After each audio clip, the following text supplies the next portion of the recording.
10th July ছিল আমাদের registry marriage এবং আশীর্বাদের চতুর্থ বর্ষপূর্তি। রেজিস্ট্রির পরে ঝগড়াঝাঁটি ভালোবাসায় কেটে গেল 4টে বছর। তো ভাবলাম এই উপলক্ষেই বাইনবাবুকে একটু সারপ্রাইজ দেওয়া যাক। সত্যি কথা বলতে ওর একদমই মনে ছিল না। তারপরে ও অফিসে বেরিয়ে যাওয়ার পরে আমি চলে গেছিলাম আমাদের ফ্ল্যাটের সামনেই এই কেকের দোকানটায়। এই কেকের দোকানের কেকগুলো, পেস্ট্রিগুলো না খুব ভালো, মানে একদম কম মিষ্টি দিয়ে ওরা করে, খেতে কিন্তু খুব ভালো হয়। তাই চলে গেছিলাম ওই দোকানেই, গিয়ে একটা ছোট্ট দেখে কেক নিয়ে এসেছিলাম, কারণ এটা ছোটোভাবে নিজেরা ঘরোয়াভাবেই সেলিব্রেট করার একটু ইচ্ছা ছিল, সেই জন্য আর বড় কেক আনিনি, ছোট দেখে একটা সুন্দর কেক নিয়ে এসেছিলাম। তারপরেই পালা ছিল বাইনবাবুর হাতে কেকটা তুলে দিয়ে সারপ্রাইজ দেওয়ার।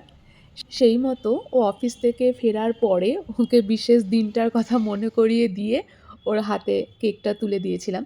অনেক দিন আগের ভিডিও এটা, স্টোরেজ ক্লিয়ার করতে গিয়ে ছবি ভিডিওগুলো পেলাম, তাই একটা ফেসবুক মেমোরি করে রেখেই দিলাম। এই আপনারা দেখতেই পাচ্ছেন তখনও আমাদের খাটটা আসেনি, জাস্ট ম্যাট্রেসটা এসেছিল।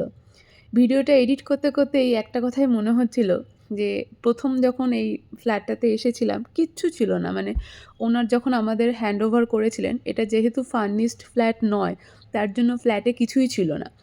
প্রথম কয়েকদিন আমরা টাইলসের ওপরে বিছানার চাদর পেতেই শুয়েছিলাম। তারপরে আস্তে আস্তে কদিন পরে এলো ম্যাট্রেস আসার কদিন পরে আসলো খাট। মানে কিভাবে শূন্য থেকে একটু একটু করে সাজিয়ে গুছিয়ে ফ্ল্যাটটা আস্তে আস্তে প্রয়োজনীয়, নিত্য প্রয়োজনীয় জিনিসে পরিপূর্ণ হয়ে উঠছে। কিন্তু এটা আর কদিনের, মানে এই তো কয়েক বছরের। তারপরে আবারও চলে যেতে হবে অন্য কোথাও। সেখানে গিয়ে আবারও নতুন করে ফাঁকা একটা ঘরকে আবার নতুন করে গুছিয়ে তুলতে হবে। এরই নাম বোধহয় জীবন। একদিকে ভাঙো, আরেকদিকে গড়ো।